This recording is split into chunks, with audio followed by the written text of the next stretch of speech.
Ella Chaffin, and I'm a 6th grade student at Winfield Middle School. What a great year this will be at Winfield City Schools. I am so blessed to be attending a school system that has so much to offer. Unfortunately, time will not allow me to share all of the opportunities available here. But since a picture is worth 1,000 words, I'll give you a sneak peek.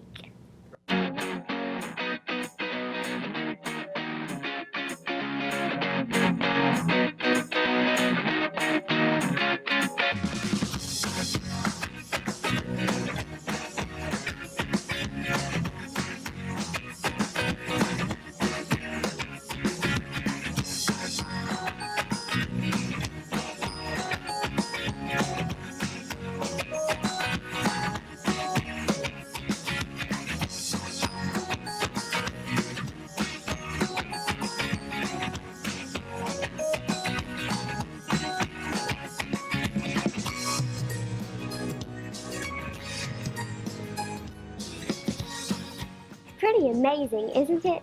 And that was just a sneak peek. I invite you to visit our schools and see for yourself all of the great things we are going to be doing at Winfield City Schools. I hope you enjoyed the debate.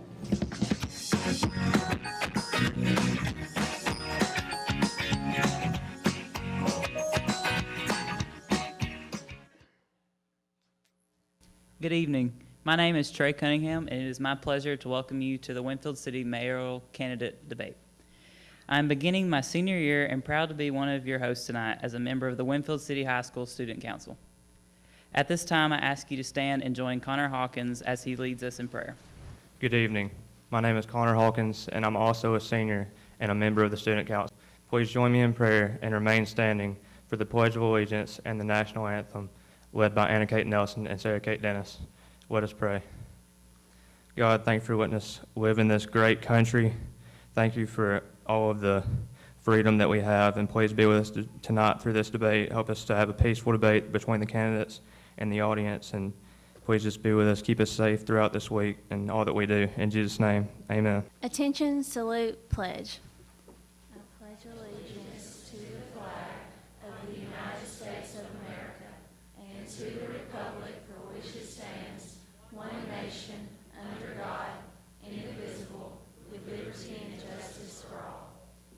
Oh, say, can you see by the dawn's early light what so proudly we hailed at the twilight's last gleaming, whose broad stripes and bright stars through the perilous fight o'er the ramparts we watched were so gallantly streaming, and the rockets' red glare, the bombs bursting in air, gave proof through the night that our flag was still there. Oh, say does that star-spangled banner yet wave o'er the land of the free and the home of the brave? Hi, my name is Molly Norris. I'm a senior at Winfield City High School and also a member of the Student Council. I'm happy to introduce you to our 5 mayoral candidates this evening. They are: Reed Carruthers received his bachelor degree in business administration from the University of West Alabama before going on to earn his diploma from the Graduate School of Banking at Colorado, specializing in bank management and commercial lending. While attending school, Reed began his career here in Winfield at the Citizens Bank. After graduating, Reed worked for the National Bank of Commerce in Birmingham for 5 years before giving up his daily commute to return back home to the Citizens Bank of Winfield. James Markham is a lifelong resident of Winfield who recently retired from CenturyLink after 42 years and who is also serving in his 26th year on the Winfield Water Board. Markham is a retired veteran of the Alabama National Guard, a family man, and a born leader. He looks forward to being able to devote himself as a full-time mayor. Steve Martin has been a citizen of Winfield since 1984.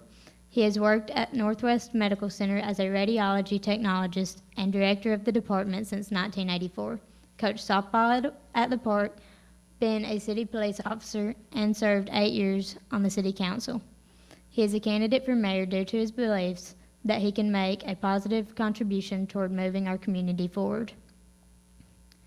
Chuck Mullins is a 1982 graduate of Winfield City High School and has been a self-employed business owner for over 21 years. He has served as president, vice president, and is a current board member of our Chamber of Commerce, a current member of our Alcohol Sales and Review Committee, and served many years as a board member of our Park and Recreation Department. Randy Price is a lifelong resident of Winfield, graduating from Winfield City High School in 1984. He has owned Price Tire and Wrecker for the past 32 years and has been employed by the school system as a bus driver for the past 7 years. He is a member of Eastside Baptist Church. Now, Anna Kate, back to you.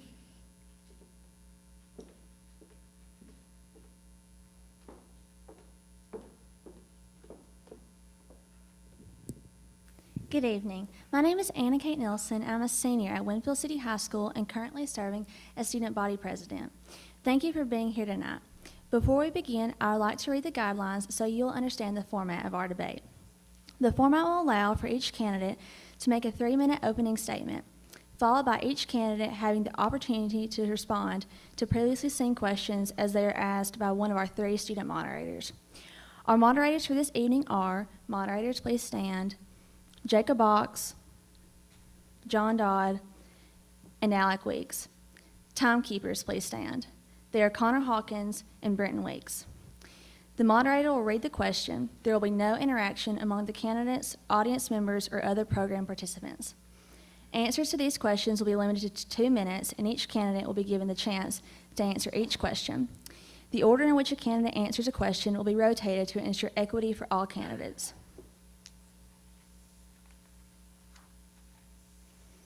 We will end the question portion at 8 if we haven't finished earlier.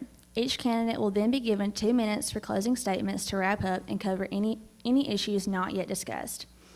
Please refrain from clapping as it will only take time and prevent us from answering all 10 questions. Thank you for your kindness and cooperation. Let's begin.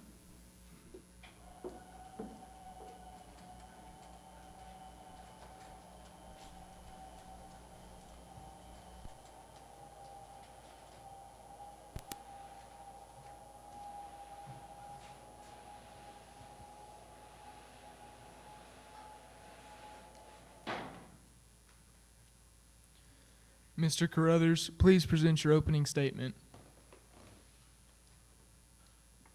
Hey, I'd like to first thank y'all for having us tonight. I'd like to thank the teachers for putting this on. I'd like to thank all the voters for coming out and allowing us to, talk to everybody tonight. And I'd like to thank all the candidates for coming out and participating. There's one thing they say in politics is that people don't care about what you know until you show people you care about them knowing it. So tonight I hope to share a little bit with you where I care about the town and care about the politics here. Mr. Markham, please present your opening statement. Hello, I'm James Markham, and I'm like Reed. We really appreciate what y'all have done here. It's more like a presidential debate than a mayor debate. I'm 64-year-old, retired from telephone company. I want to be a full-time mayor. I have 2 daughters here now. One just has moved back from Tuscaloosa, and that's all I heard I want to move back to Winfield. So Winfield's a great place. I've seen good times and bad here. I saw the inception of Mule Day in the telephone office with Max Brazier and Mr. Kurt Estes, and it's grown to what it is today. So we really have a wonderful town, and I appreciate you being out here tonight. Thank you. Mayor Price, please present your opening statement. For y'all that don't know, I am Randy Price. I've been a resident of Winfield all my life, south of here a little bit, but between here and Fayette. I've been the mayor for the last 4 years. I'm seeking election again to go another 8 years. That'd be good too, but going for another 4 years. It's been challenging, but it's been an experience that I wouldn't trade for anything. And I hope after tonight's debate that you may have a better understanding of how things has been going and how things have been working and how things you feel like things should work. And I do, like the rest of the candidates already spoke, I do appreciate this many people being concerned to come out and support, the school system mainly, to support the students, because they are the future. You are the future. And it means a lot when you turn 18 to exercise your right to vote. I really encourage people to vote. For years, when I was younger, I didn't go vote, but after you get older, you realize that your voice does matter. And I appreciate being able to be a part of this tonight with y'all.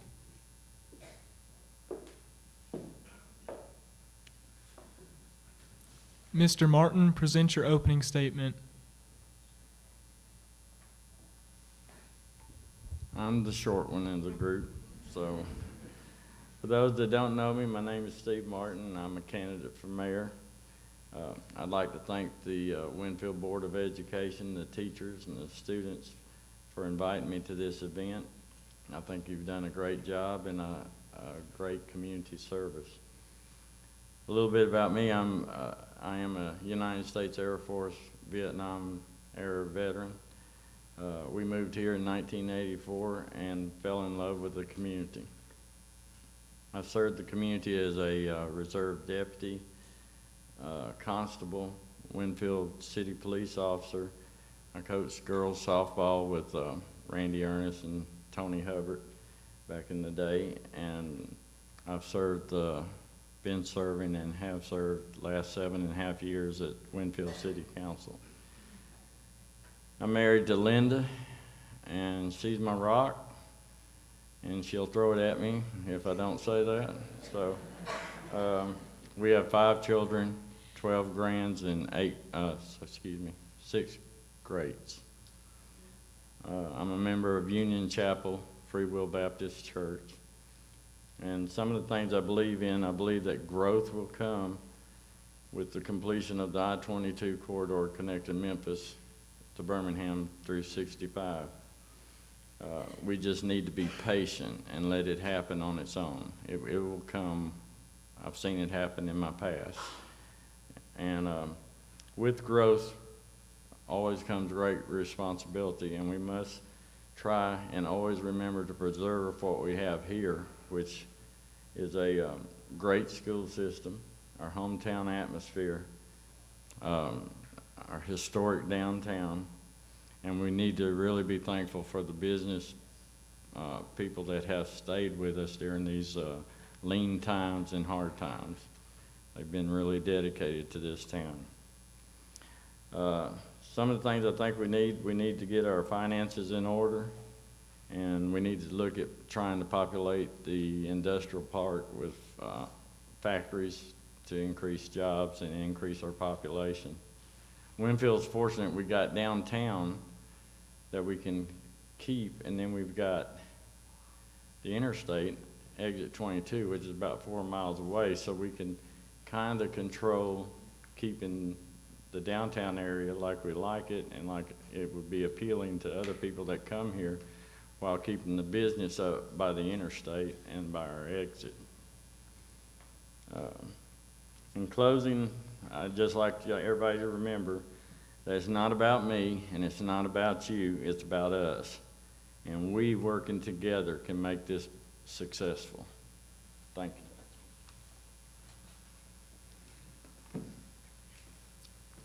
Mr. Mullins, please present your opening statement. Steve, I can already tell we're going to have a lot of fun with this mic. I've got to go up with it and you've got to go down, okay? Thank you all for coming. What a wonderful turnout. Thank you, of course, as all of my partners have mentioned. Thank you to the school system. What a wonderful opportunity for our students to get to see us, number one. Number two, to be so excited about being a part of it. That's very, very impressive to me. We have a great school system, as everyone has mentioned. Wonderful opportunity to have this venue here. The very first thing I want you to know about me is the fact that I absolutely love Winfield, Alabama. If you have ever been to Mule Day, if you have ever been to the park, if you have ever been to a Christmas parade that we put on, if you have ever been to a basketball game, you already know that I love Winfield. I think we are at a very, very critical point in our history, financially speaking, and also the development at our interstate access point. We will never, ever get that opportunity again to develop that and never get another opportunity like that to greatly increase our tax revenue to be able to do the things we want to do all over town, not just in the school, not just paving streets. I have several reasons for deciding to run for mayor, but before I tell you my two most important reasons, I want to ask you a question. As an individual, what is the most important thing to you? Think about that for just a few seconds. The most important thing to you. The answer is simple, right? Our children. I have several reasons for deciding to run for mayor. The two most important reasons that I decided to run for mayor have names. Those names are Drew and Ben Mullins. I want to be a part of securing their future here in Winfield. They have both told me that they want to reside in here, raise a family here. They realize what a wonderful community we have. So my love for Winfield and my love for my two sons, along with several other reasons I'll be glad to disclose later, are my reasons for deciding to run for mayor. And I think we can make our small town even greater than it is. So that's why I'm running. Thank you.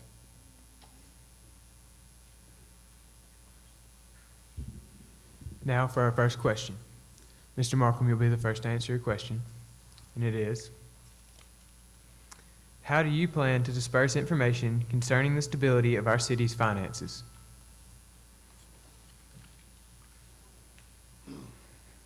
Well, first of all, we've had a lot of talk about putting our financial reports out on the internet.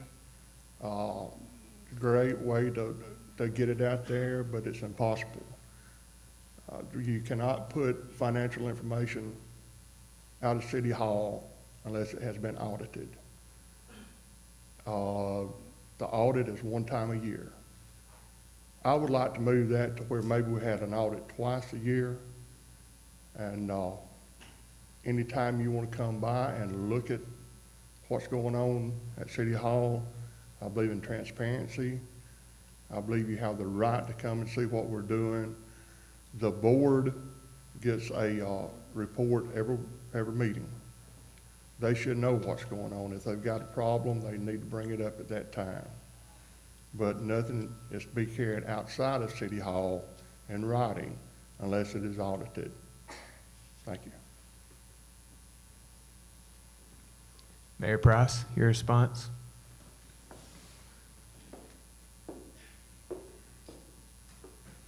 Repeat that question.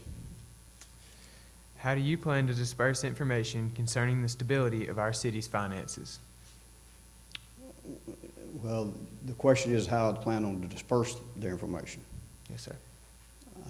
Like he said, it could be done. It can be done several different ways, but it's available at all times. It's public record. It's available at City Hall at all times. If anybody needs that information, it's available for them. They just have to come in and ask for any kind of information that they need. Now, if you want several copies or whatever, you may have to run. We may have to charge you per copy for whatever it is you need. But if you got one particular question, it can be answered at any time. If it's about how much money is on CDs or how much money is bank notes or owed, or how much is owed on bond issue, the school or the city, it's available at all times. I mean, but if it needed to be put in other places, I'm sure it wouldn't be no problem to put it somewhere else. I mean, it's a given that information is available at all times. Just have to request it. Thank you. Mr. Martin, your response?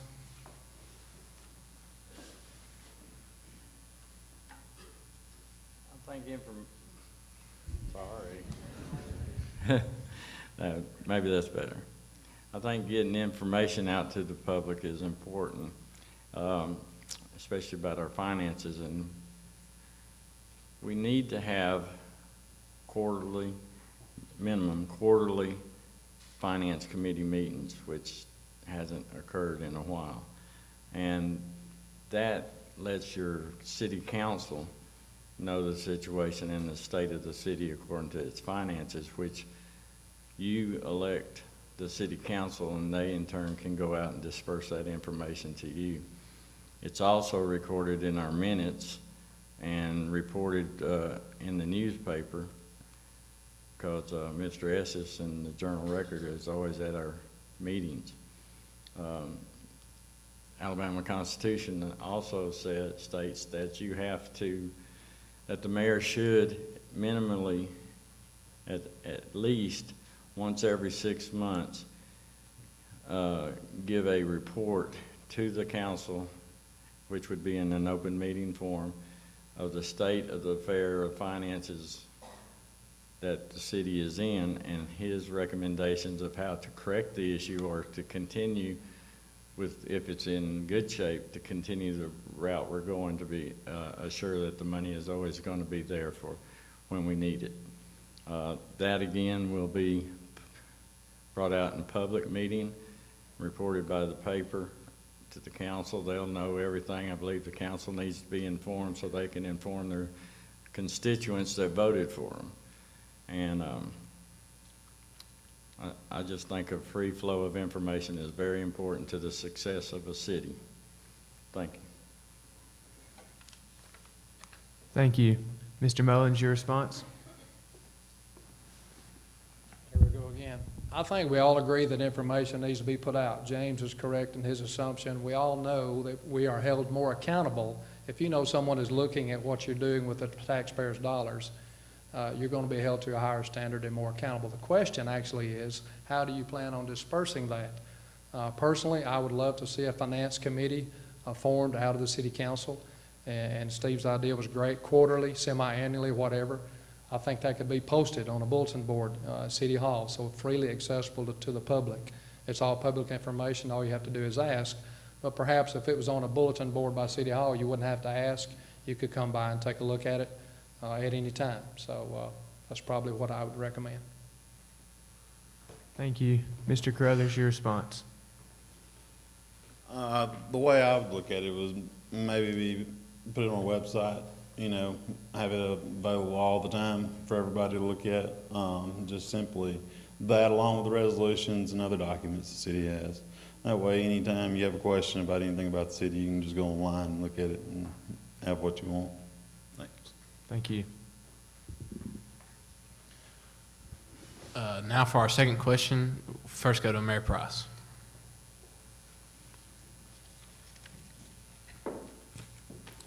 Do you think the city of Winfield has made good financial decisions concerning property located near Exit 30? Repeat it again. Do you think the city of Winfield has made good financial decisions concerning property located near Exit 30? The question is do I feel like that the property purchased at I-22 at Exit 30 was a good idea, a good financial sound decision? Yes, sir. I do, because I was part of that.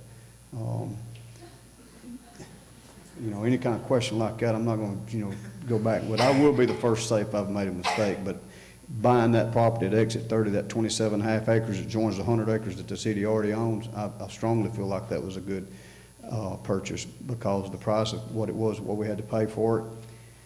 When I come in, we had strong candidates looking for property, trying to find property to put a chain business in. They came back with an offer to put it in a land bank. That was a very substantial offer. It was a very big chain. The 2 acres of land that they was wanting was going to cost us at that time $500,000. The previous administration agreed to pay that $500,000 to get that chain here. They came back, they didn't want the property, they wanted to buy it. They wanted to pay $185,000 for the 2 acres and then land bank it. The landowner wouldn't let them have it, even if the city agreed to pay the difference once they started. That was the agreement. By that time, I was in office. We agreed to pay the council, we agreed to pay the difference if they came and they land bank it, and then when they did come here, we would pay the difference of the $500,000 and the $185,000. So that happening and we losing that chain, losing that retail tax dollars bothered me. The landowner, I'm gonna run out of time. Bottom line is I think that was a good purchase. Thank you. Mr. Martin, your response, please.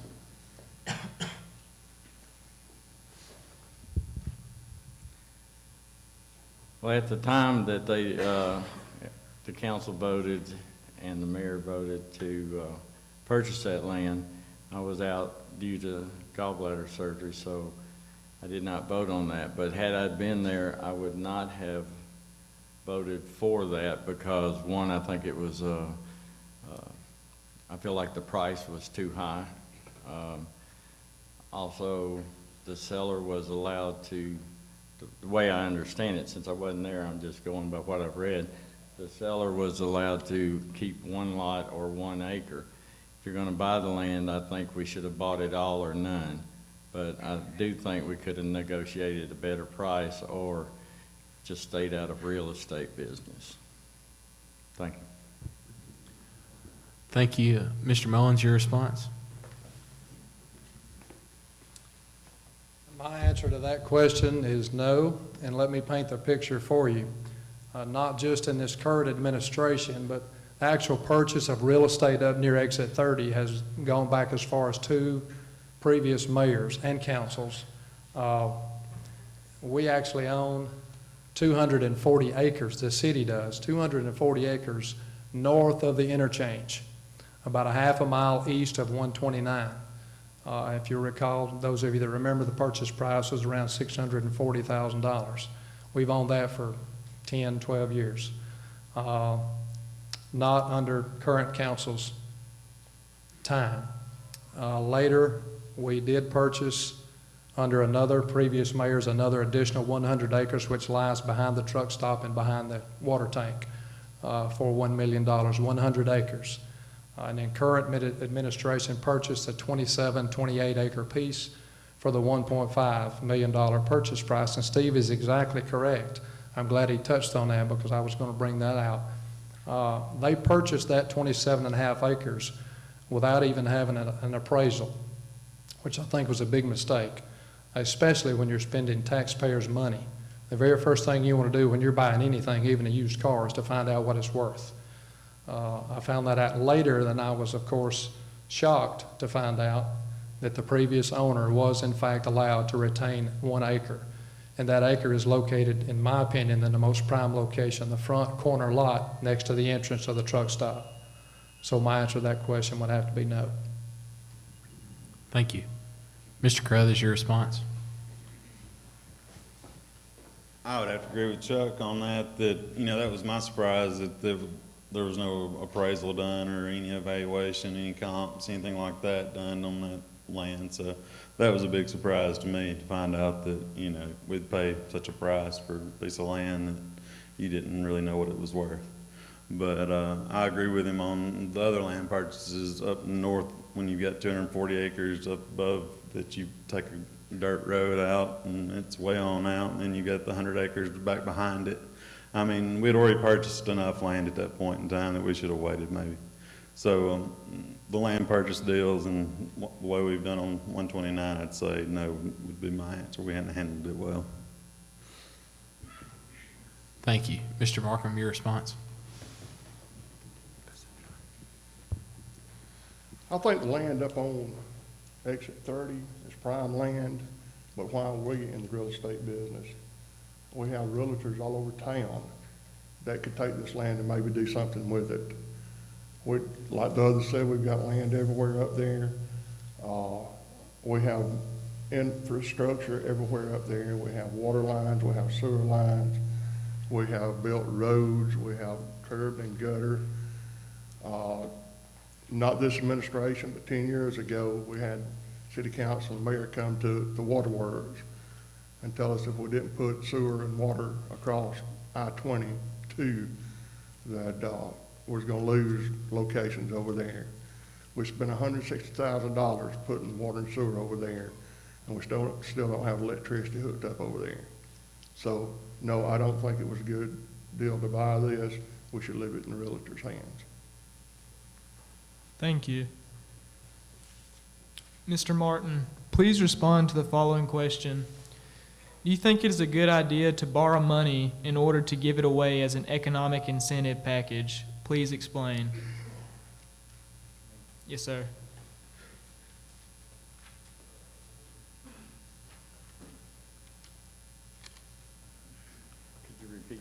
Could you repeat that one more time? Yes, sir. Do you think it is a good idea to borrow money in order to give it away as an economic incentive package? Please explain. I think the incentive package is good to develop rural areas, and that's what the law is designed to do. But as we try to develop this area, we also have to keep in mind, do we have the money? I don't believe that we should be borrowing money when we don't have it and put it into sometimes a risk factor. But if you have money, I think it's good. The incentive package, though, I think it could be better spent with our finances by improving our local businesses as well as the downtown area, because of when a business comes in, they're going to look at one thing. If they're really interested, they're going to come in and look at your town, and they're going to drive through without you knowing about it, and they're going to look and see, how do you take care of your existing businesses? All right, if your businesses that you have and that have been loyal and stayed with you are not being taken care of, the new businesses are going to say, well, if they're not taking care of these businesses, why would they take care of us? So I think the incentive plan under different times could be good, but I think it needs to be slacked off, and we really need to consider that before we venture into that any further. Thank you. Mr. Mullins, your response. Incentive packages within themselves can be good. I think a much smarter incentive package would be in the form of a tax abatement. A tax abatement is at the end of an investment by a retail or industry. We, in turn, the city would then give them a discount on sales tax revenue paid to us. That way the city is not out investing money on the front end, hoping that business is successful. They're not always successful. Let me give you a couple of real quick examples. 2003, International Paper Company, which is the world's largest paper manufacturer, bought out Champion International. They have a paper mill 70 miles from here, little small town of Cortland, Alabama. 2003, they made that purchase. 2008, they spent about $6 million upgrading that paper mill. They put the world's largest paper making machine inside that paper mill. 4 years later, they closed the door. 1,100 people inside that mill out of a job overnight. So my point being, we do not have the financial resources to gamble our future away. If we had $20 million in a CD, I could argue the point another way. But my answer, of course, is no. We can't afford to borrow money to speculate on the profit of business or industry. Thank you. Mr. Carruthers, your response.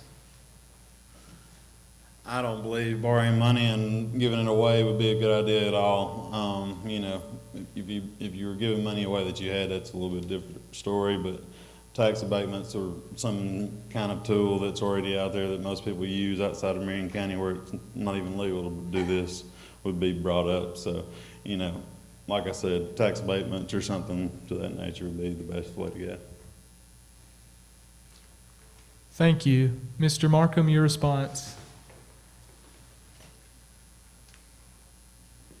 I don't think borrowing money is a good idea, especially when we owe $7 million. I think if an organization wants to come into town, and a good organization, they have the backing. I have no problem with going with them somewhere and trying to get some backing if they need it, but not for the city to back them with their money. Thank you, Mayor Price, your response. First off, 2 minutes is not enough time. I feel like I need about 20 per subject. When I come into office, we were $6.2 million in debt. We're around 7.1 or 7.2 now. Without incentive package, you will not get any business to come to a 4,500 population area. As you all know, if you're residents in this town, you already see what has already been accomplished with incentives. As Mr. Mullins said, it needs to be a tax type deal. That's the way our incentives are set up. If they don't supply so many jobs, if they don't generate tax dollars, our incentive package is based on new tax dollars. It's not based on previous tax dollars. It's based on what new tax dollars you bring. If a realtor comes in here and takes a piece of property that the city's gave them, if they put some other business across town in that business, that they don't qualify, they don't get any incentives, they don't get anything except for the rent that they draw. They don't get nothing, no help from the city. Now, that being said, our tax dollars has increased over $500,000 since I've been in office. Our capital gains is over $4.1 million since I've been in office. It's increased $4.1 million, and our deficit is not but $1.6 million. And you do the math, everybody wants to talk about money that we've spent here and money we've spent there, that we're on collapse. We cannot borrow more money than we can pay back. The law won't let us. We'll be violating the law. If we violate the law, we will get in trouble for it. We still maintain a double A rating with S&P. We're not in a financial bind.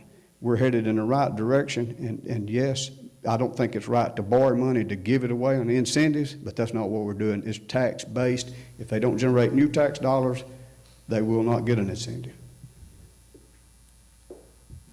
Thank you. Mr. Mullins, please respond to the following question.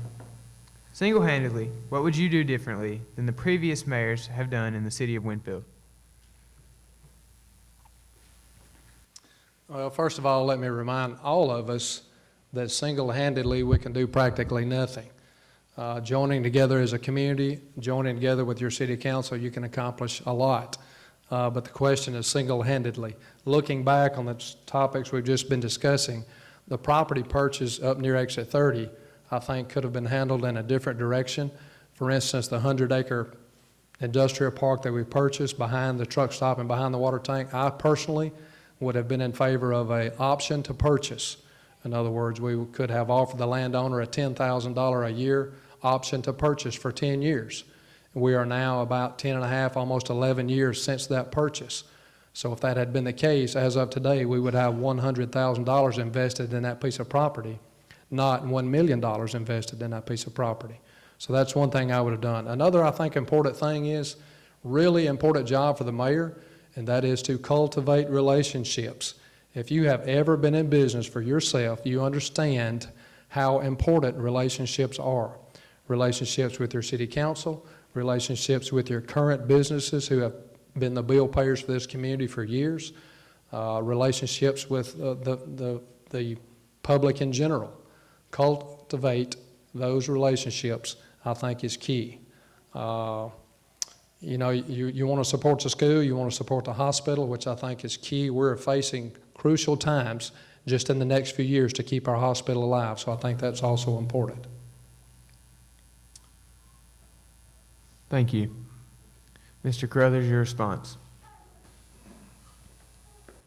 First, I'd like to agree that, you know, it is important to keep the hospital and the school going because it's 20% of our local economy. So, I mean, without that, that's, you know, you're dropping 0.25% right there.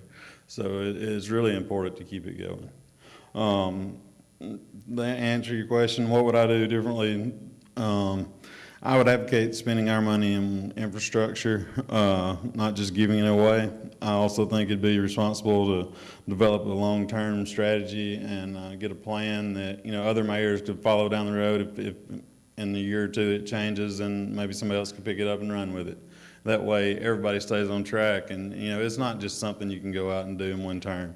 It's going to take a long time to do it, but as long as people can work together and work for a long time together, then the city can grow, and most importantly, the school and the hospital stay here. Thank you. Thank you. Mr. Markham, your response.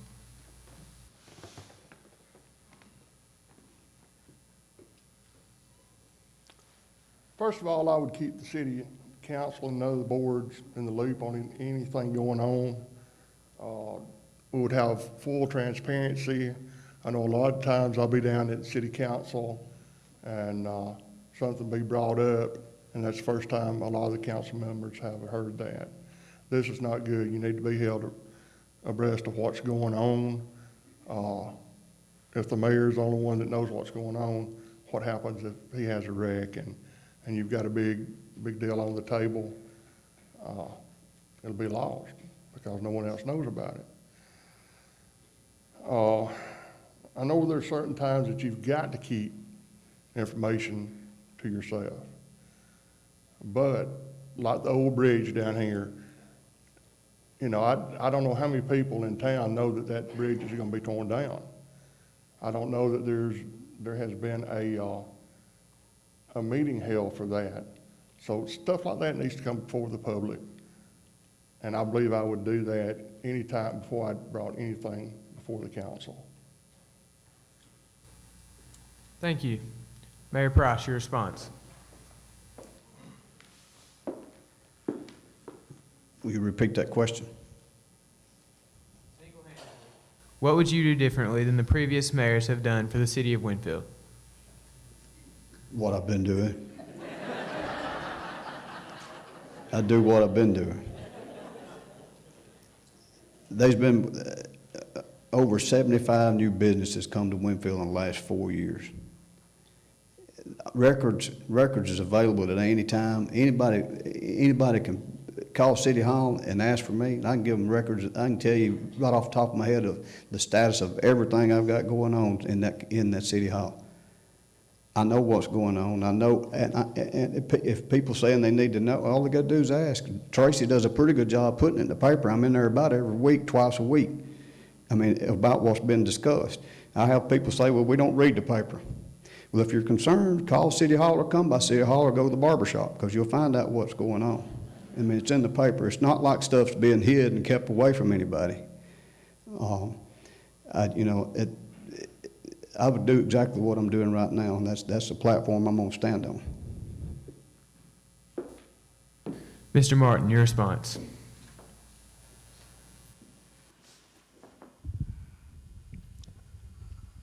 I agree with Mr. Mullins and Mr. Markham. I think the big key, we can't do anything by ourselves. We have to act as a body, and we need to all be in agreement with that. And we need to have a lot of information passed down from the mayor's spot to our city council so that they can make a educated vote, and they need to have time to review. And if I'm mayor, I would like to set an agenda maybe a week in advance, and I know the agenda can change, but as it changes, we should give that information. I should give that information to the council so that they can be up to date on what I know, and they can do some research, and we can all discuss it at the table instead of just making a vote at the last minute. I'm not a fan of amending the agenda all the time.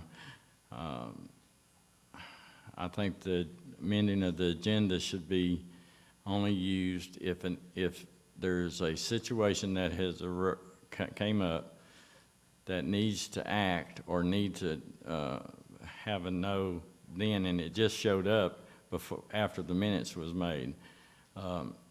Sometimes I think it's being used to put something on the agenda just to get it through the agenda, and I'm not for that. We need to take our time, study the facts, and make an educated vote that will benefit the city.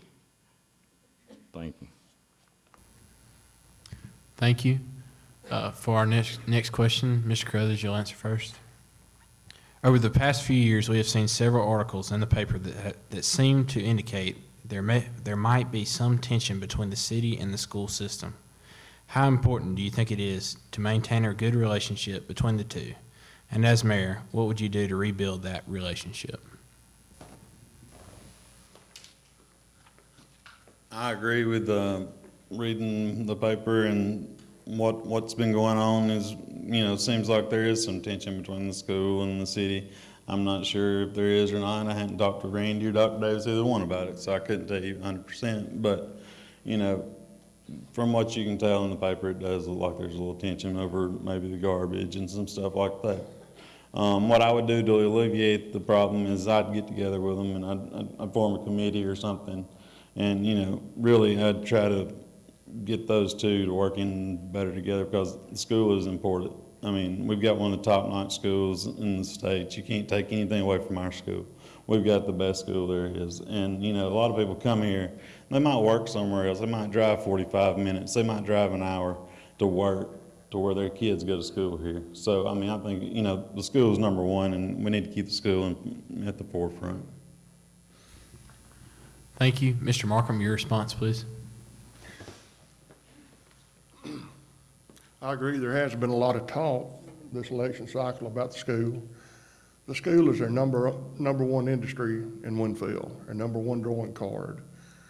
I've got a daughter and a son-in-law that teaches here. I've got 4 grandchildren now going to school here, and I've got a wife that retired with 30 years here, so I know a lot about the school. I put a lot of time in here when my wife was teaching, doing plays and things like that, so I know what's going on. It saddens me to know that the city and the school had some hard times. I think as a city we need to do everything we can to help the school out. If they've got a problem, we've got a problem.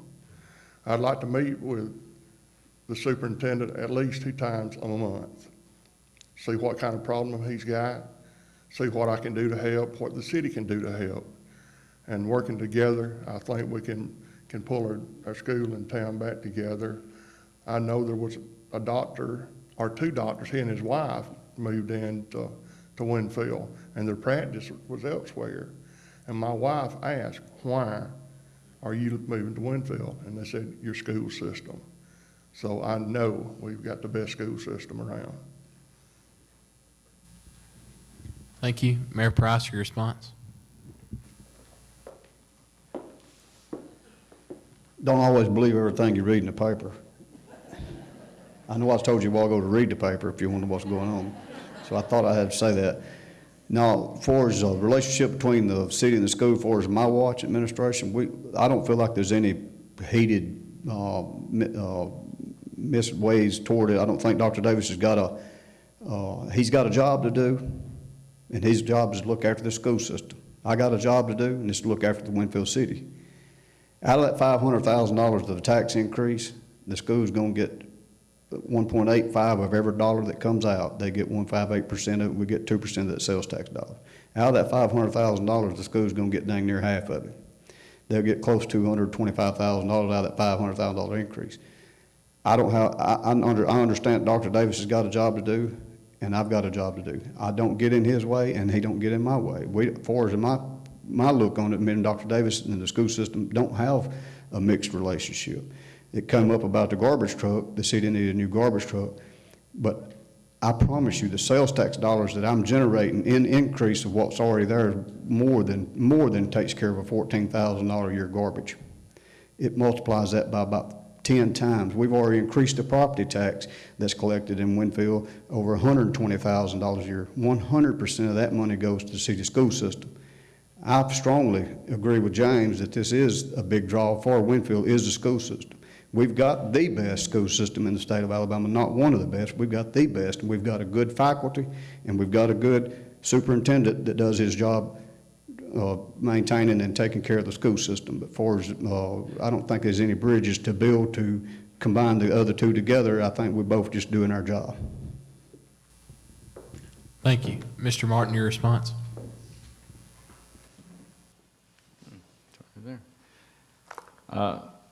I think we need to have a good relationship between the school because the students are our future.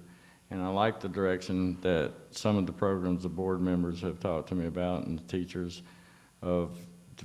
getting different types of academics in that prepares our youth for the future workforce.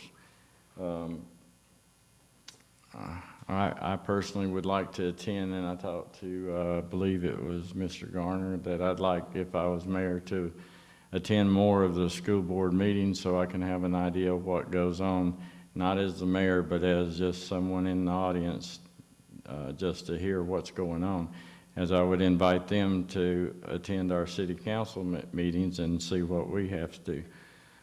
I have one good idea that I think would be good, but I'd have to talk it over with the Board of Education and let them discuss it with their teachers. I would like to build a better relationship between the government and the city school, is maybe rotate, if it's possible and legal, a council meeting either once or twice or 3 times, whatever they deem we could come up with that would be reasonable, and have a council meeting maybe in the commons at the high school where the students, if they came to it, they could get extra credits. They could be open to the public and everybody could see, and it's just a way of kind of moving the council to the people and letting the people be able to see what goes on. And I think once we understand each other, we're going to know that we're on the same page, and that's what's beneficial for the people in this city. Thank you. Thank you. Mr. Mullins, your response? I'm already telling I'm going to run out of time. We all know we have a great school system, one of the greatest in the state, as Mayor Price said. Think just a minute why that is. For just a second, think why we have such a great school system. My answer is this: this entire community has bought into the idea of making this school system as good as it can possibly be. We are all united in that idea that we want the Winfield City School System to be better and better and better. Most of you know I officiate high school sports 6 years now. I've been in every school practically within a 65, 70-mile radius. Everywhere I go, people ask me, how does a small town of Winfield continually have such great success with the school system? My answer is very simple. The entire community supports it, has since day one. So yes, we have a great school system. I wish everyone in town could have been in this very room last Monday. Last Monday was Teacher Institute. Miss Candy Garner and Miss Jennifer Birmingham stood right there, and they told their fellow faculty members how lucky they were to be a member of the Winfield City School System. And these are teachers that are not from here. They had taught in different locations all over the state. It was almost an inspirational thing. Candy's voice was quivering. She was so emotional, trying to remind her fellow workers what a school system we had. Of course, it's great. My answer to the question is relationships. You have to do more than talk. You have to be involved in whatever the school is doing. You have to go to that baseball game. You have to be involved in whatever it is the school is doing. Words are cheap. Actions speak loud. Thank you. The next 5 questions that we will present you were made by the Winfield student body. Mr. Markham, the first question is for you.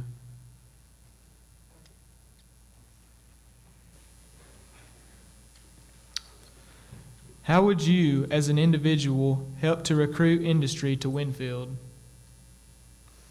First of all, I guess I have a different outlook on industry. Everybody's going out wanting 1,000 job industry for Winfield. We don't need that. We need an industry that will employ 100 to 250 people. We don't have the workforce for a 1,000-person job or industry. We need to partner with the city school system.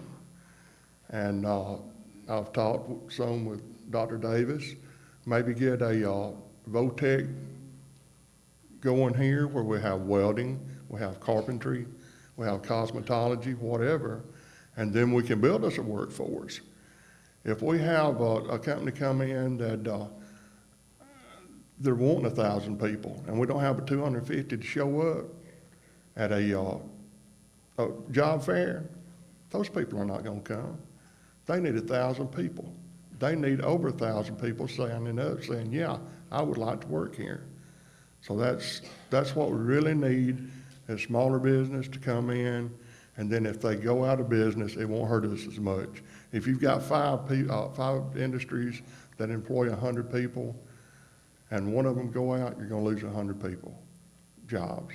If you have one with 1,000 that goes out, we're dead. Thank you. Thank you. Mayor Price, your response. Well, I kind of agree with James there on a little bit on that. You know, as all of you know, probably know, we was able to land Tiffin Motorhomes here. Tiffin's going to be employing probably within the first 2 years over 200 people. I'm a little bit worried that we won't be able to get the job force because of people that's why they landed here. A lot of it is because the statistics show that we have the labor force. I said job force. We have the labor force here that would do it. We've got to build a labor force. We've got to get general laborers because that's one thing that's starting to die in this country. There's not a plumber.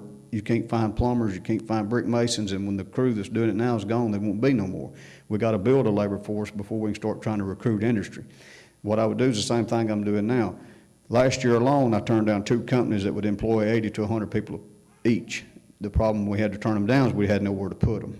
We have to reserve money to build spec buildings. I'm not too crazy about a spec building, but they want to be, when they get ready to go in business, they want to start then. They don't really give you time, and that was an advantage to us as we was able, when we took and got back the 2 buildings that we had, the 55,000 square foot building and the 160,000 square foot building, we was able to land the industry that we did with Tiffin. We was competing with 5 or 6 different cities that had a whole lot more to offer than we did, but we had the facility ready to go, and we was able to acquire it and get it to where they had, and the statistics showed we had the workforce.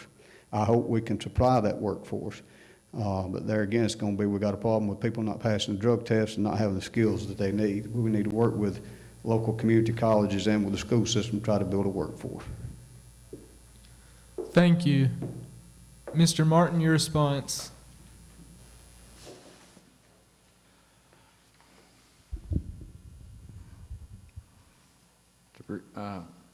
I'm a little bit different. I have some classmates that I graduated with that are involved in city governments and industries in both Alabama and in Georgia. And I would like to reach out to them if I was the mayor and visit with them and see if they have an avenue open to some of their auto industry and their plants, CEOs, and talk with them and see if they have any plans to expand satellite plants and if they would be interested in our area. Sometimes you don't have to have the car factory, but we can make seats, we can make bolts, the carpet. There's a lot of satellite things, and see if they're interested in locating here. And we're about halfway between Atlanta and Memphis, so we have good transportation. We can hit down and get to the towns, and same way in Alabama. I'd also speak with our senators and representatives about any expansion projects in which they may be aware of that would be a good fit for our area. And it all amounts to just going out and doing some footwork, meeting the right people and talking to your senators and representatives and selling the town. And our school and our churches and our community sells itself. We don't have to sell this town. Location is the prime thing. And we are in a perfect location for expansion. It's just gonna be, we just gotta take our time and be patient. It will come. Thank you. Thank you. Mr. Mullins, your response. All of these guys are correct in their assumption that the labor force is not what it needs to be. Our current administration has chosen to get out of the C3 organization. For those of you that don't know, the C3 is a group responsible for recruiting business and industry. They combine 3 counties, Marion, Fayette, and Lamar. Our problem is workforce. We all know that.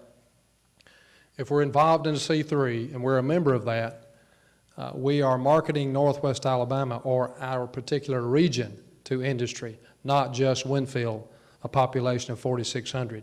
So when you're recruiting industry, wherever you are, and you're trying to attract people to come and look at your community, you can say we are an actual region of 25, 35, 40,000 population rather than 4,600. Yes, we do have the interstate access, but no, we don't have the labor force. Winfield's annual dues membership to the C3 is $25,000. I don't think you could find anyone interested in a job to work for the city of Winfield for the salary of $25,000 who would be willing to travel all over the Southeast, attend legislative sessions in Montgomery over and over again with 30 years of recruiting experience behind them. You couldn't find that person to do that. So I think first and foremost, we need to be back involved in the C3 organization. That, in my opinion, would be the most bang for our buck. Thank you. Mr. Carruthers, your response.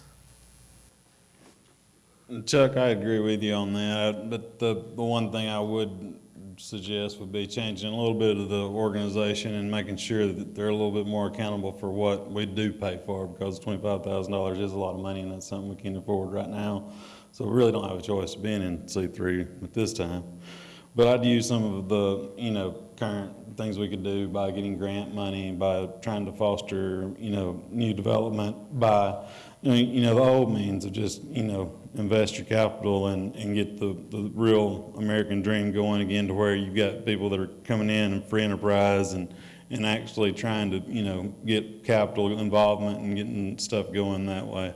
So, but, you do have to have somebody like C3 to go out and foster the care for you. But right now, $25,000 is a little bit to pay for it.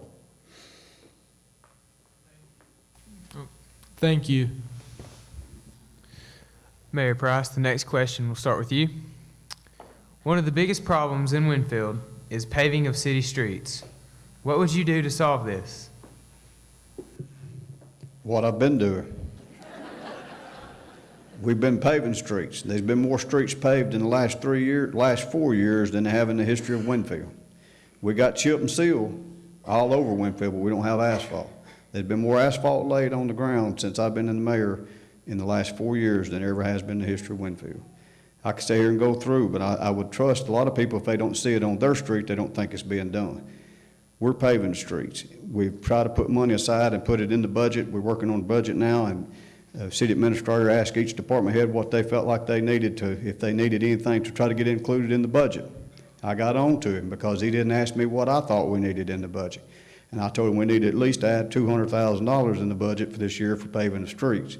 My goal is, if I get another 4 years, is to continue to do what I've been doing and putting asphalt on the ground in the most worst areas first till we get every street in the city paved. We've done real well at that. We've missed 1 year because of incentive money that we did get to draw industry here, but the retail sales tax dollar that increases helps us be available to do more asphalt and more highway fixing and mix and buying coal mix to fix potholes. But I would keep doing what I'm doing right now, and that's budgeting money to do it. Thank you. Mr. Martin, your response?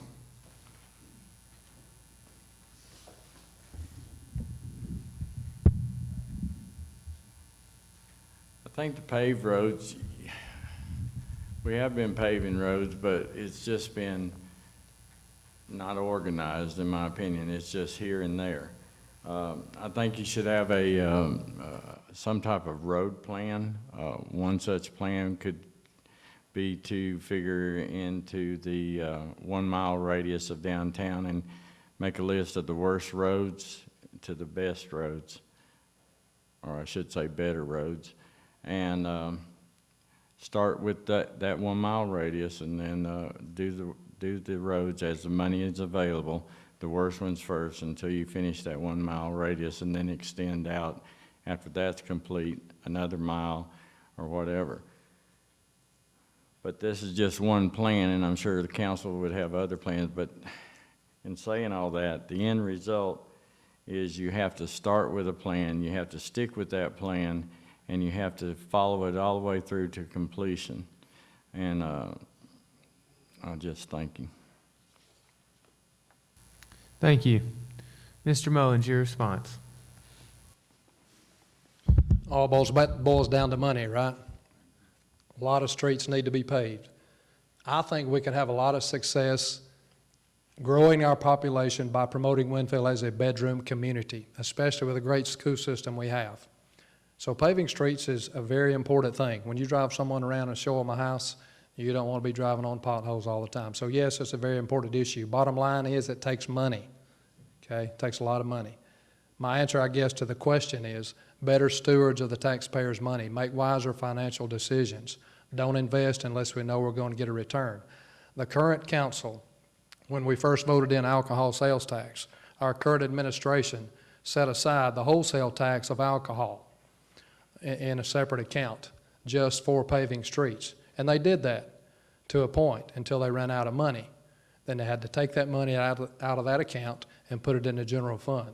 So that's why it's been a little slower on that. So my answer to the question, better financial decisions and more discipline with their spending. Mr. Carruthers, your response. I definitely believe in the city spending more toward infrastructure, going toward the streets, and trying to do some speculative stuff with incentive packages where we've wasted money, I think, in the past. So that would be, one way, and I'm sure we'd save on cost on the cop cars and stuff getting tore up by hitting the potholes. So, just trying to get everything fixed to where there's more money spent toward that. Thank you. Thank you. Mr. Markham, your response.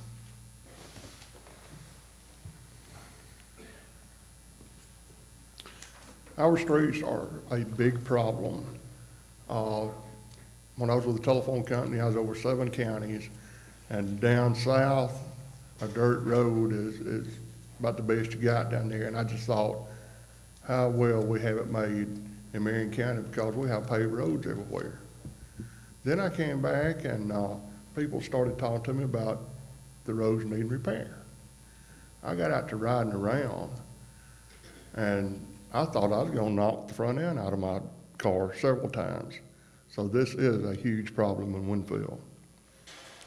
One of the first things we need to do is move into Montgomery, where there are representatives, and ask for grants. There's grant money down there for paving, but you've got to be down there to get it. I've already talked to Mike Watkins, and I told him if I'm elected mayor, pack your bags. We're going to Montgomery. And Mike is one of the best grant writers I know of. He has not been used to his fullest potential right now, so we need to get him on board with writing us some grants to see if we can get some money to work on the roads. We have a great street department. It's unreal how they keep our grass cut and how they pick up the litter. I mean, it's beautiful. But why not add to that department and let them do some road repair? I know we're going to have to buy some equipment and we'll have to hire some people, but I think in the long run, it'll be money ahead. Thank you. Thank you. Our next question will first go to Mr. Martin. Do you favor term limits for school board members?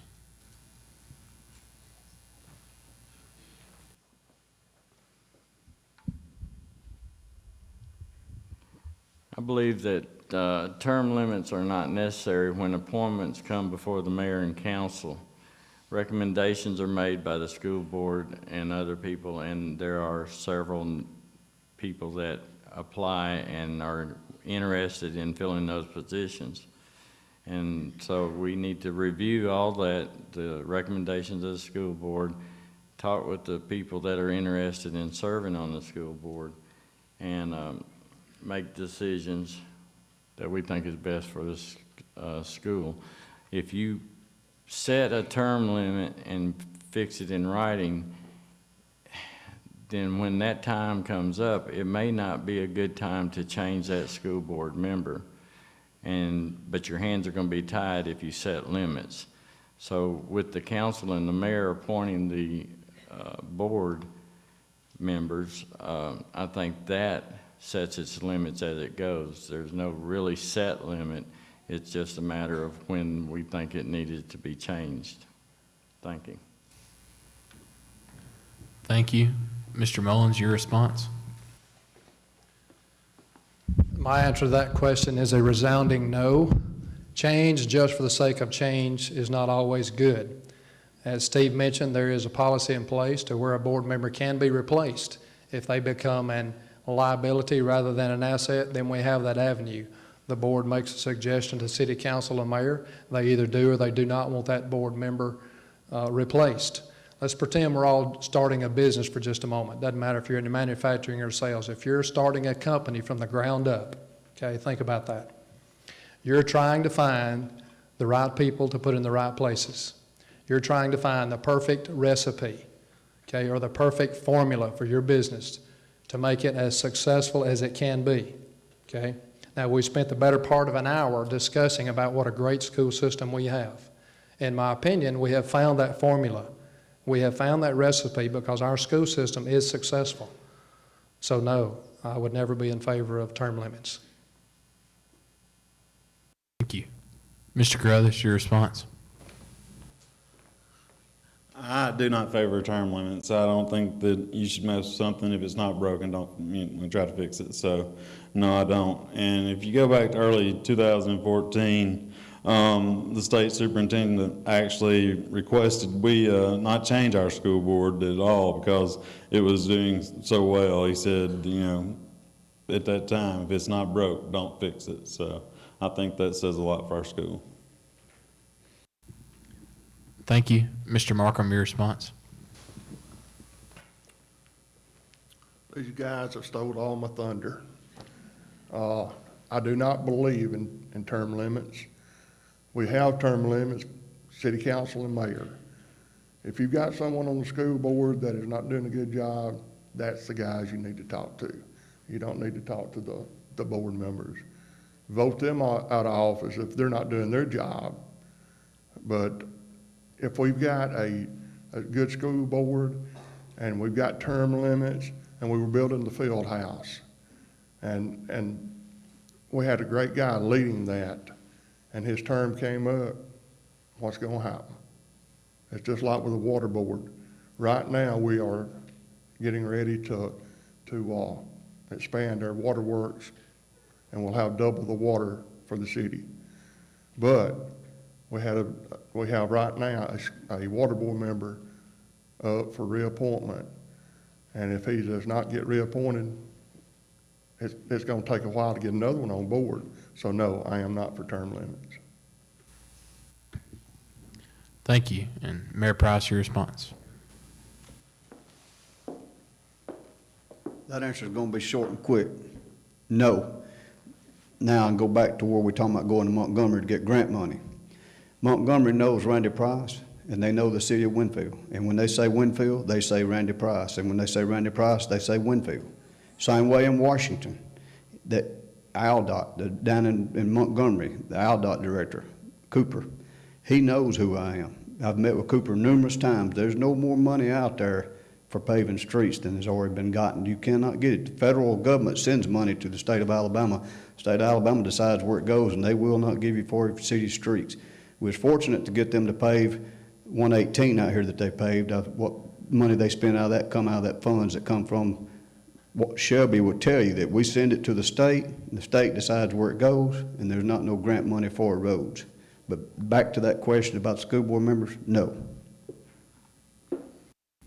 Thank you.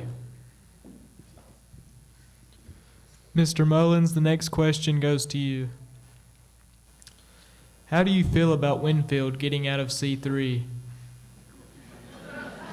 Sorry, I guess I've already answered that question, right? I'm not going to stand up here and babble. I think it's crucial. I really do. You know, $25,000 is a large sum of money in one respect, but compared to a $1.5 million purchase of a piece of property to which is returning $0 in tax revenue, it's not a lot of money. C3 I think is great. Even though we have the access at the interstate, we don't have the labor force. We don't have David Thornell's 30 years of experience recruiting industry, okay? Mayor Price alluded to the fact that people in Montgomery know him. I'm sure they probably do.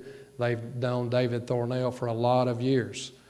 So I think it's crucial for not only for our city, but for our region to get back into C3. Thank you. Mr. Carruthers, your response. Like I said before, I guess, you know, Chuck said, yeah, we've already talked about this one. But, you know, if we had the money, I'd definitely be for getting in C3 that we could use the, you know, help to get us out there. But, you know, when you go to Montgomery, I'm pretty sure you can find Carruthers around there. When you go to Washington, you can probably find Carruthers around there. So, you know, grant money can also be gotten by me as well. You know, other people can go, they can talk, I can go and talk as well. So, you know, getting back to the C3 question, though, you know, it'd be a great thing to be in, but right now we just don't have the money to do it. Thank you. Mr. Markham, your response.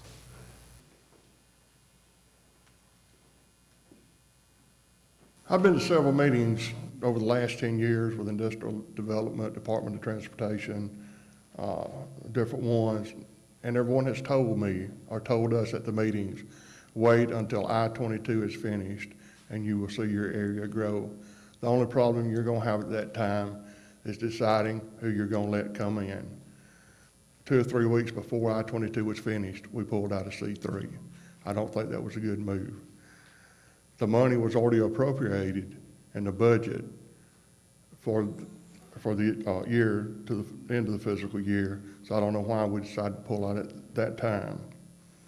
I was in a meeting with C3 about a month ago, and I was told I was the first person that had darkened the doors to come and talk to them and ask for a meeting. I don't know if that's true or not, but that's what I was told. I told them if I were elected mayor, that they'd see my face quite regularly over there. I'll hold them accountable for what they're doing if we were going. I want to know what they're doing, where they're going, and what they're doing for Winfield. But yes, I think we need to be back in C3 and give them a chance since we've got I-22 completed now. Thank you. Mayor Price, your response. There's no question that C3, David Thornell with C3, C3 is a good organization. C3 is known in Washington, they're known in Montgomery. They do market this area. They are the one that brought Sterling RV, Dave DeBraga, Great West Vans to Winfield. They brought them to me, and I've done what I was supposed to do, is try to sell them on my location versus anywhere else. As you can see, that didn't turn out too well, and people like to throw that back at me. The reason we're out of C3 is not necessarily my decision, but a council-made decision amongst them all. They had their mind made up that night to make that decision, and that's what they done. They chose to get out of C3. Now, I'm not knocking C3. David Thornell with C3 is a good investment. But there again, do we have the workforce for what he's going after to bring to Winfield? Will we have the workforce once Tiffin is at capacity? Will we have the workforce? You know, we hear unemployment rates, we hear unemployment rates, and hear unemployment rates. There's no such thing in my book. In my book, it's the people that won't work. That rate is people that won't work is what that is. Because if people work, we got jobs. And when they send in for interviews and they send in for 30 people to come be interviewed and 20 shows up, those other 10's not going to work. They shouldn't ever put their name down to start with. They probably put their name down so they could get a free check. But the problem is with C3 is we need to market 50, 25, 50, 100 jobs, not just 300, 400, and 1,000 jobs. We need to market all different size jobs. If the city can afford it, I think it's a good investment for the city to be in C3. Thank you. Mr. Martin, your response.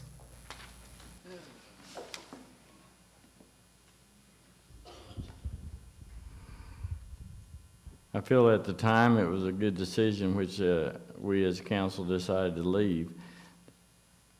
The C3 program principle is a very good foundation. I believe that the performance of C3 was lacking, and what this boils down to is the information of what they were doing was not being dispersed among the members that were members of C3. I feel like C3 should have gone to each of the members' city council meetings at least quarterly and went over what they were doing and what type of businesses they were looking at and recruiting and what the percentage of and a timeline or an estimate of when we could expect to see something for the money that we have been spending for. And I just would like to know when there's going to be ground broke and contracts made. But we were never given that much information from them on how they were performing. Thank you. Thank you. This will be our final question. Mr. Carruthers, you'll answer first. How do you feel about offering incentives to businesses who locate in Winfield?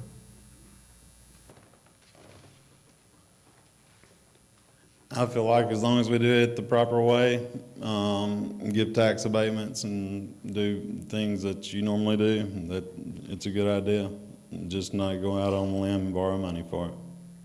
Thank you. Mr. Markle, your response. Incentives can be a catch-22. Sometimes you're gonna have to fight another town to, in order to get an industry or a business to come to your town.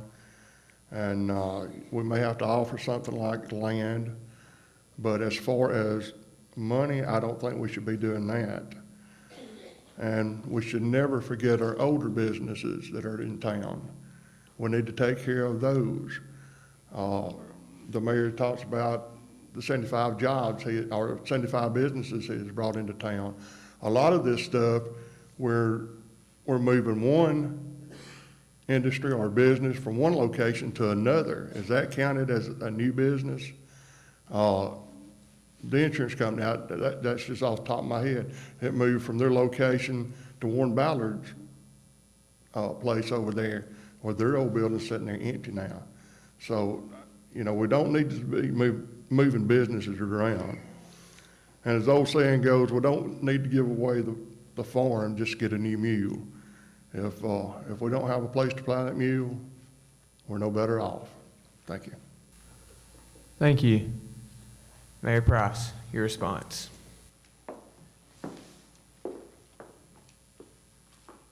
First of all, 2 minutes ain't enough. It's not enough.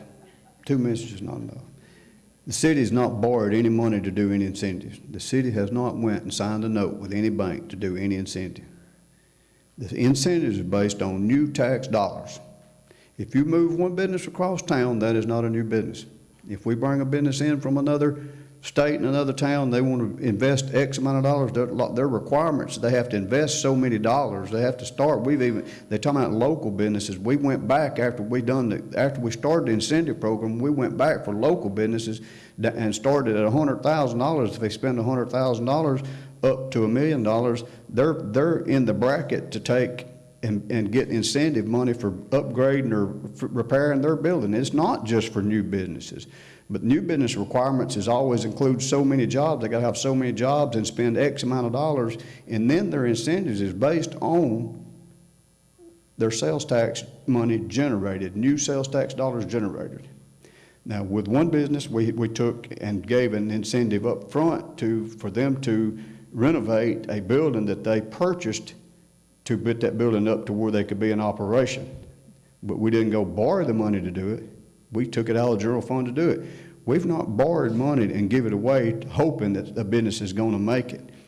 The money that we give to these businesses is based on new sales tax dollars generated. I mean, it needs to be very clear that people understand that. We're not going signing a note to do that. It's money that they've generated in new tax dollars. Thank you. Mr. Martin, your response.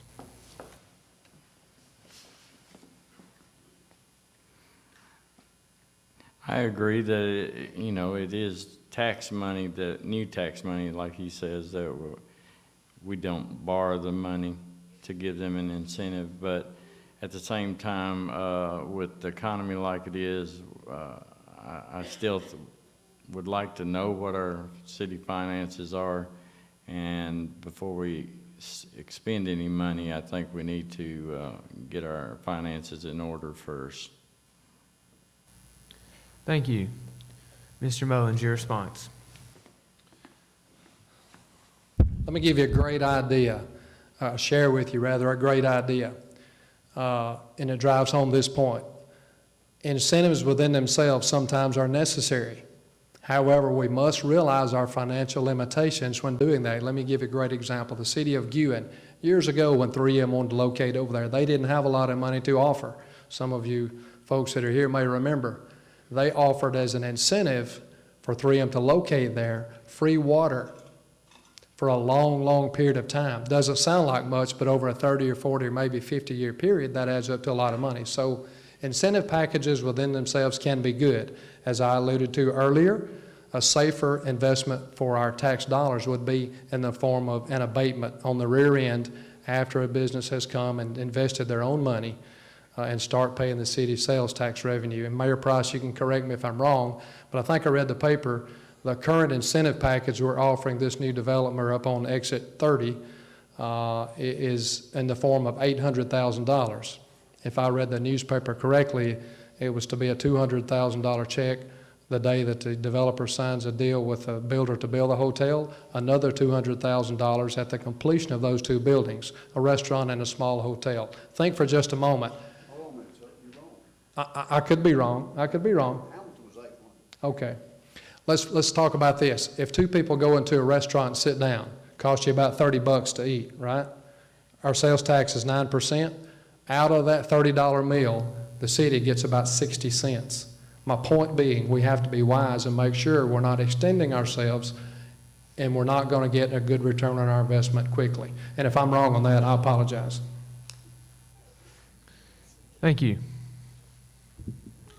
We will now move to closing statements. Mr. Markham, you're up first.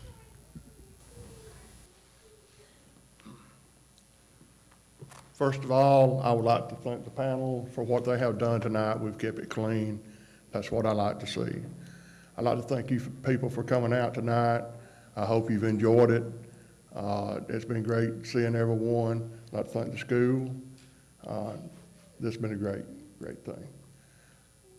I want to be your mayor. I want to be your full-time mayor. If you have any problems, I have a problem.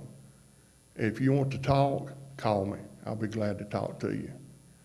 If you want to know the way I feel about anything, I'll be glad to tell you. I have no secrets.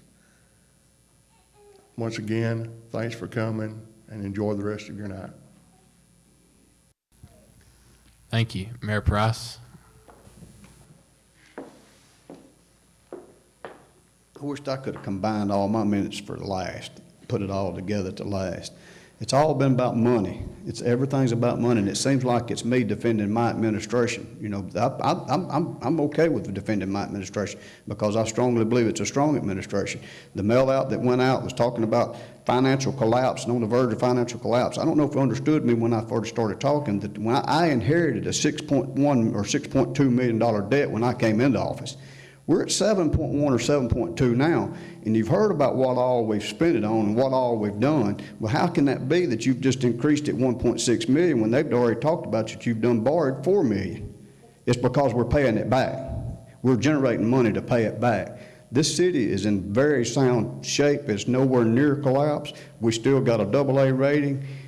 That being said, I would like to have another 4 years to complete what I've already got started. And as old saying is, you ain't seen nothing yet, because I promise you, there's a whole lot more out there that I've got going on that didn't come to light yet. I mean, it's just like in the fall of this year, there'll be a new Sonic drive-in going in beside the ABC store. I can't tell you everything that's going on, but incentive packages is going to have to be in place to get it to draw to our community to develop that interstate. And I would appreciate your support on August the 23rd for your vote. Check Randy Price. Thank you. Thank you. Mr. Martin.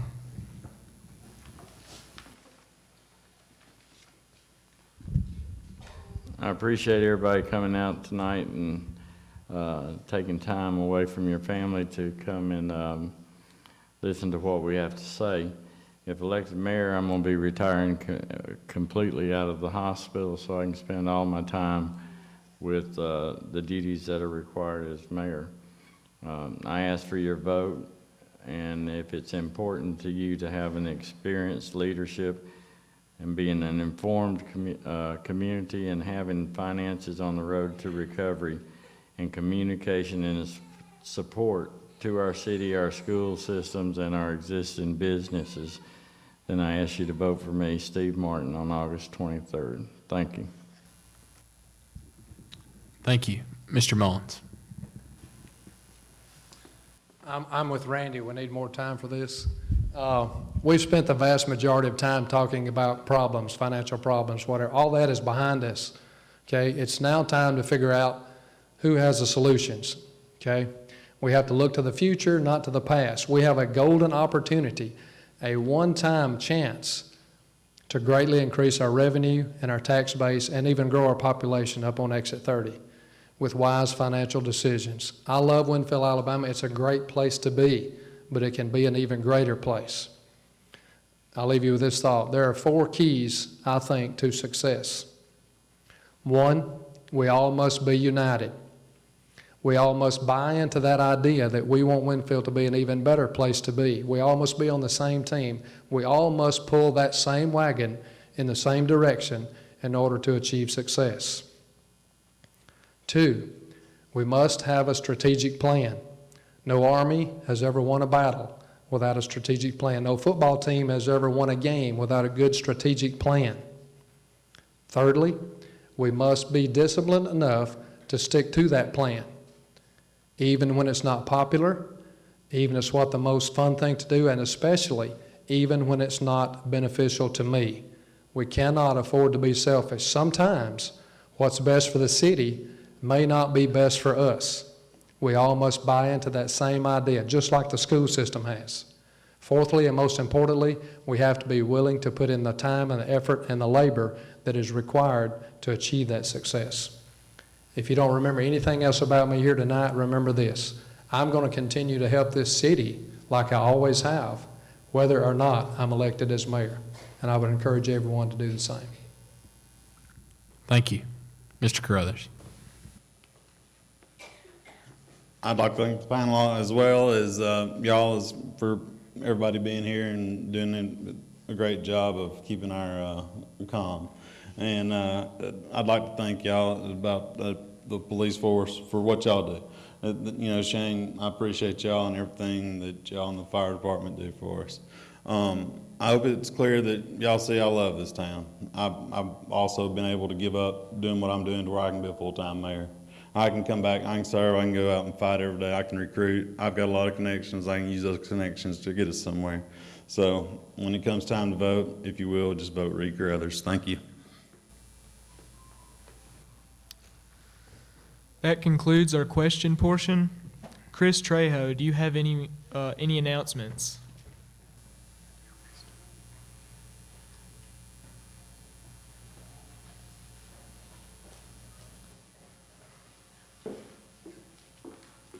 Good evening. My name is Chris Trejo, a student here at Winfield and a member of our student council. It has been our pleasure to host the 2017 Winfield Mayoral debate. Please join us in the library for a meet and greet candidate reception, including both mayoral and city council candidates. Gloria Stovall has asked that we announce her apologies for not being here tonight. She has been sick and in the ER and sad to miss being here. Also, I have 2 announcements to make. Our first football game is Thursday night. Just a reminder, we can have no campaigning at the football game. And sorry, our live stream is not working, but a video of the debate will be on the school website tomorrow. Thank you. You are dismissed.